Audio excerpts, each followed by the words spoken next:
শ্রম দিচ্ছেন, কষ্ট করছেন এবং এই শিক্ষাকে, এই জাতিকে উন্নত শিখরে নিয়ে যাওয়ার জন্য আপনাদের আপ্রাণ চেষ্টা রয়েছে। আপনারা আমাদের শিক্ষাগুরু, আমরাও আপনাদের সঙ্গে আজকে আমাদের দলের পক্ষ থেকে একাত্মতা প্রকাশ করলাম। শুধু এখানেই শেষ করলাম না, ইতিমধ্যে বাংলাদেশের সরকার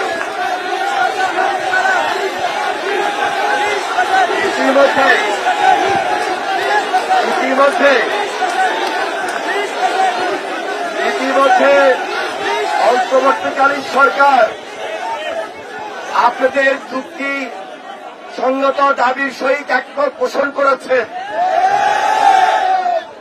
কিন্তু কাঙ্ক্ষিত দাবি কাঙ্ক্ষিত জায়গায় পৌঁছার জন্য 20% যে জায়গায় সেটা এখন পর্যন্ত আপনারা হয়তো পান নাই। আমি সরকারের কাছে অনুরোধ করব, 5% এনাফ নয়, বিশেষ বিবেচনা আপনাদেরকে করতে হবে, বিশেষ বিবেচনা আপনাদেরকে করতে হবে। তবে একটা কথা বলবো, এমন কোন কাজ আপনারা করেন নাই আর এমন কোন কাজও করা যাবে না যেখানে গণমানুষের চলাচলের ক্ষেত্রে অথবা আসা যাওয়ার ক্ষেত্রে রাজপথে এমন কোন পরিস্থিতি সৃষ্টি হয় যে পরিস্থিতির কারণে আমার আপনার সাধারণ মানুষের ক্ষতি যেন না হয়। আমি সেজন্য আপনাদেরকে ধন্যবাদ জানাই, অভিনন্দন জানাই। আজিজি সাহেব, দেলোয়ার হোসেন আজিজি সাহেব গতকালকে বিস্তারিত পার্টির মহাসচিবের সঙ্গে আলোচনা করেছেন, টেলিফোনে ওনার সঙ্গে আমার কথা হয়েছে, আমি এখানে উপস্থিত হয়েছি। আমাদের প্রশিক্ষণ বিষয়ক সম্পাদক এবিএম মোশাররফ হোসেন আমার সঙ্গে উপস্থিত হয়েছেন। আমরা দলের পক্ষ থেকে এসেছি, আপনাদের সঙ্গে আমরা আছি, আমরা আপনাদের সঙ্গে থাকব। কোনোভাবে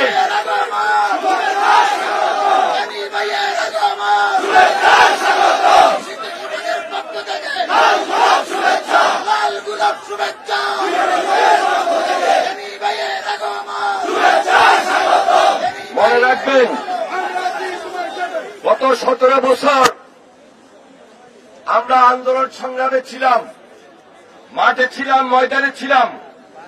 আপনাদের আন্তরিকতা ছিল, আপনাদের সহযোগিতা ছিল এবং সর্বশেষ জুলাই আন্দোলনে আমরা সবাই একটা ঐক্যবদ্ধ আন্দোলনের মধ্য দিয়ে বাংলাদেশকে একটা সুন্দর, বাংলাদেশকে একটা উন্নয়নের জায়গায়, বাংলাদেশটাকে বিনির্মাণ করার জন্য আমরা এক এবং ঐক্যবদ্ধ হয়েছি। এই ঐক্য দৃঢ় ঐক্য, এই ঐক্য ছাত্র জনতার ঐক্য, শিক্ষকদের ঐক্য, ছাত্রদের ঐক্য, জনমানুষের ঐক্য, সকল রাজনৈতিক দলের ঐক্য। এই ঐক্যকে ধরে রাখার জন্য সামনে যে নির্বাচন এবং এই নির্বাচনের আগে এবং পরে আমাদের সবাইকে খুব সজাগ এবং সতর্ক থাকতে হবে। আবারও বলছি, আপনাদের আন্দোলনকে, আপনাদের সম্মানকে আমরা বিএনপি যথেষ্ট মূল্যায়ন করছি, মূল্যায়ন করব এবং আগামী দিনে জাতীয়করণের মধ্য দিয়ে আপনাদেরকে আমরা নিশ্চিত করতে চাই আমরা আপনাদের সঙ্গে থেকেই কাজ করতে। আবারও বলছি, সরকারের প্রতি আমাদের একটা আহ্বান, আপনারা যে এই যুক্তিসঙ্গত আন্দোলনের সহিত একাত্মতা পোষণ করেছেন তা এনাফ না, বিশেষ বিবেচনা করার জন্য আমি আপনাদের প্রতি অনুরোধ জানিয়ে আমার বক্তব্য শেষ করছি। খোদা হাফেজ, বাংলাদেশ জিন্দাবাদ।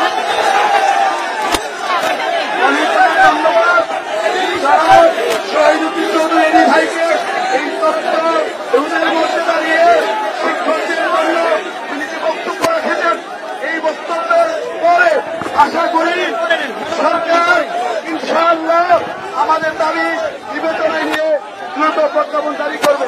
আমরা